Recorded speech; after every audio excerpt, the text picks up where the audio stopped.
महाराज जी, क्या नाम है आपका? नमस्कार सर जी, मेरा नाम प्रवीण कुमार शर्मा है। हम यहीं वार्ड नंबर 5 के रहने वाले हैं और इसी वार्ड नंबर 5 से निर्दलीय उम्मीदवार के रूप में यहाँ प्रत्याशी बने हुए हैं। वार्ड नंबर 5 से जी आप पहली बार चुनाव लड़ रहे हैं या इससे पहले भी कभी लड़ चुके? जी हाँ, मेरा ये जो चुनावी समर है या कह सकते हैं कि इसकी जो शुरुआत है, ये प्रथम शुरुआत है। अभी तक हमारा राजनीति से कोई वास्ता नहीं था, लेकिन किन्हीं कारणोंवश हम राजनीति में आए हैं। उसका भी कारण है कि केवल और केवल वार्ड के विकास को सुनियोजित कर सकें। जैसे अभी आप इस वार्ड में रहते हैं, क्या क्या समस्याएं देखने मिलती है आपको इस वार्ड में? जब हम वार्ड में आज घूम रहे हैं और आज चुनावी कारण नहीं घूम रहे हैं, इसके पहले भी हमने वार्ड का भ्रमण किया है, लोग बागों से पूछा है, उनकी राय जानी है, उनकी परेशानियों से भी अवगत हुए हैं। तो यहाँ सबसे ज्वलंत जो समस्या हमको दिखी है वो है पेयजल की समस्या। दूसरी समस्या दिखी है नालियों की समस्या। नालियों की इतनी हालत खस्ता है कि वहाँ निकासी सही तरीके से नहीं है, उनका कचरा भी नहीं निकाला जाता है, रोडों की सफाई नहीं की जाती है। इसके कारण मोहल्ले में दुर्गंध, बदबू का आलम बना रहता है। ये सब परेशानियों को देखते हुए मुझे मजबूरी में इस ओर कदम बढ़ाना पड़ा, क्योंकि मेरा पेशा अगर देखा जाए तो मेरा पेशा शिक्षण से था। मैं पहले भी शिक्षण कार्य कर चुका हूँ। 2006 से लेकर 2017 तक मैंने शिक्षण कार्य ही किया है और आज मुझे इस बात की खुशी होती है कि मेरे जो पढ़ाए हुए बच्चे हैं वो बहुत अच्छे अच्छे कामों में हैं, सर्विस कर रहे हैं, अपने घर का नाम रोशन कर रहे हैं, उसके बाद अपने गुरु का भी मान सम्मान बढ़ाते हैं, तो बड़ी खुशी होती है।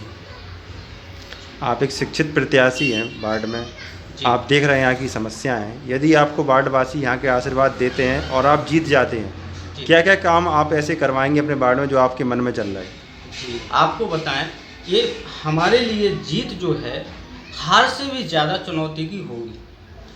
हार जाने के बाद कुछ समय के लिए बुरा लगेगा, ठीक है, हमको जनता ने नकार दिया, कोई बात नहीं, लेकिन मेरी जीत यदि वार्डवासी करते हैं, वार्ड की जनता करती है, हमारे दादा दादी लोग करते हैं, मेरे बड़े भाई बहन करते हैं, चाचा चाची करते हैं, तो हमारे ऊपर दायित्व तो बहुत ज़्यादा बढ़ जाता है। वार्ड की समस्याओं को आगे बढ़ाने के लिए, वार्ड की समस्याओं को लड़ने के लिए, वार्ड को विकसित करने के लिए 15 वार्ड ओरछा में हैं। उन 15 वार्डों में वार्ड नंबर 5 सबसे विकसित, सबसे स्वच्छ, सबसे ज़्यादा शिक्षित हो, ये हमारा फोकस रहेगा।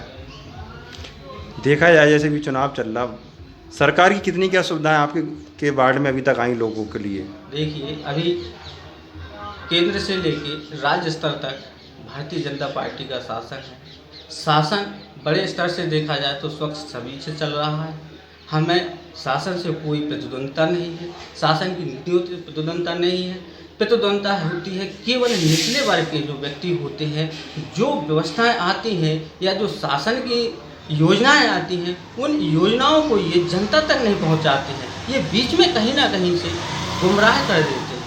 तो हमारी उन्हीं व्यक्तियों से, इस तरह के व्यक्तियों से लड़ाई है कि आप यदि जो सुविधाएं शासन की ओर से आ रही हैं, उन सुविधाओं को आप भैया जनता तक पहुंचाइए। जनता ने आपको इसीलिए चयन किया है कि आप जनता के लिए लड़िए। यदि आप व्यक्तिगत अपने लिए लड़ते हैं तो ये आपकी मूर्खता है। जानवरों को अगर देखा जाए तो वो लड़ाई तो अपनी स्वयं लड़ लेते हैं। अगर आपको मुखिया बनाया है, वार्ड का मुखिया बनाया है, जनता ने आपको एक प्रतिष्ठित पद पर पहुंचाया है, तो आपको जनता के लिए ही आवाज़ उठाना चाहिए, जनता के लिए काम करना चाहिए। यही आपका ध्येय होना चाहिए, यही आपका उद्देश्य होना चाहिए, यही और आपकी सोच भी होना चाहिए। भाई, वार्डवासियों से क्या कहना चाहेंगे? हमारे चैनल के माध्यम से यहाँ के सभी लोग देखेंगे आपको।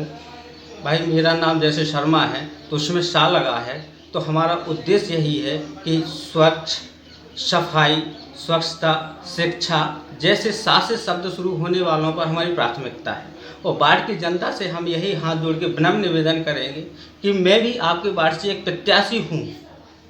7 प्रत्याशी और भी हैं, आपके वार्ड से कुल 8 प्रत्याशी हैं।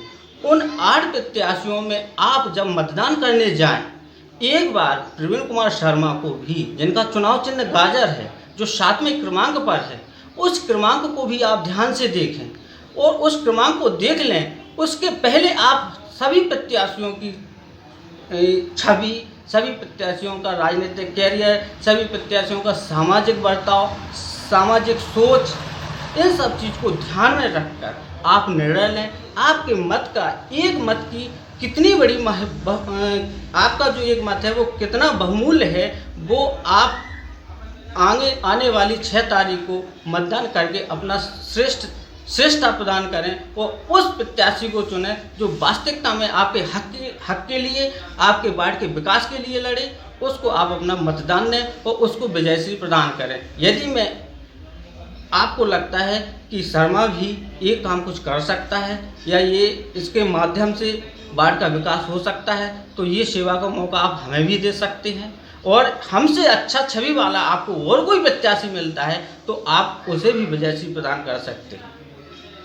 जैसे आप सीधे स्वभाव के हैं, आपका पूरा परिवार भी बिल्कुल धार्मिक प्रवृत्ति का रहा है, इस बारे में क्या कहना चाहेंगे?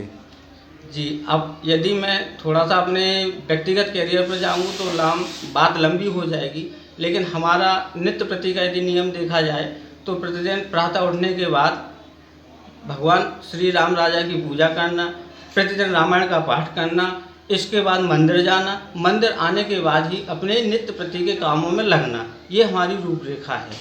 और हम ये कहते हैं कि जब भगवान राम राजा यहाँ के राजा हैं तो प्रत्येक नगरवासी को ये होना चाहिए कि उनके यहाँ उनकी शरण में जाए और उनकी अनुमति लेके ही कोई काम करे। जब आप राजा से अनुमति लेंगे तो निश्चित है कि प्रजा का काम विफल नहीं हो सकता है। आज हम भी इस अगर चुनावी संग्राम में कूदे हैं तो हमने भी प्रभु श्री राम राजा से पूछा था कि प्रभु, यदि आपकी इच्छा हो, आप चाहते हैं कि वार्ड का कुछ विकास हो या वार्ड का विकास हम कर सकते हैं तो आप हमें विजयश्री जरूर प्रदान करना। तो यदि आपको लगता है कि ये प्रवीण शर्मा भी इस वार्ड के लिए योग्य नहीं है तो जो आपका निर्णय है वो मुझे शिरोधार्य है।